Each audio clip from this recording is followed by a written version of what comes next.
Remember this wonderful man, Obama, the basketball player in the White House, who sent our Navy SEALs to their doom in an old helicopter, a Vietnam-era helicopter? Remember that little story? He killed more Navy SEALs either through incompetence or God knows why else by packing them all aboard an old helicopter, not a Huey, excuse me, an old fat, slow-flying Sea Cow, and it was shot down, or it was shot down from within. We don't know. Obama did that to them. They put him on old equipment, right? Do you know how he sent his dog to Martha's Vineyard? After he flew there on Air Force One, after his wife and kids flew there on Air Force Two, this guy had the nerve to send Bo, a dog, to Martha's Vineyard aboard one of the latest combat aircraft in our arsenal, an Osprey.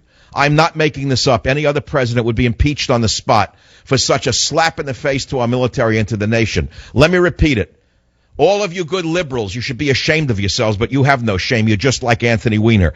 You're all on medication one way or the other. Either you're on marijuana or you're on antipsychotic medication.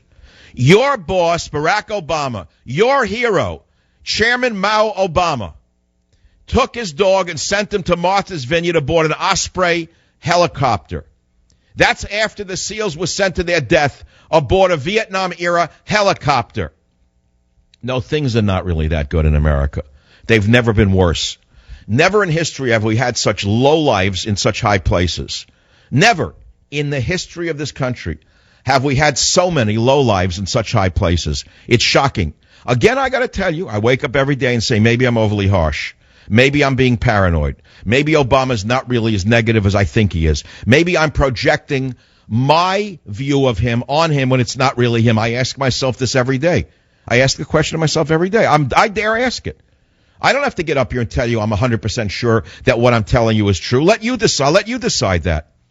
So I'll say to you again, I ask myself every day, maybe the guy really is an altruist. Maybe he really does care about America. Maybe he really does care about the downtrodden. And yet every day I see evidence to the contrary. I use a key word, evidence to the contrary. Evidence is the operational word. How can you sit there and believe for one more minute that this charlatan, this fraud, this con man in the White House cares anything about anyone but himself when he spits in the face of America and the troops by sending a dog to Martha's Vineyard aboard an Osprey helicopter? Doesn't it offend you? No, I think America's past the fence. If we could have a low-life sewer rat like Anthony Weiner still running for office, if we could have a gutter rat like Anthony Weiner not withdrawing from the race, what do you expect from any of them? Here's another schmuck in New York, Peter King. For years, I thought the guy was typical Pol, Irish type, steam-fitted type, longshoreman, loved him.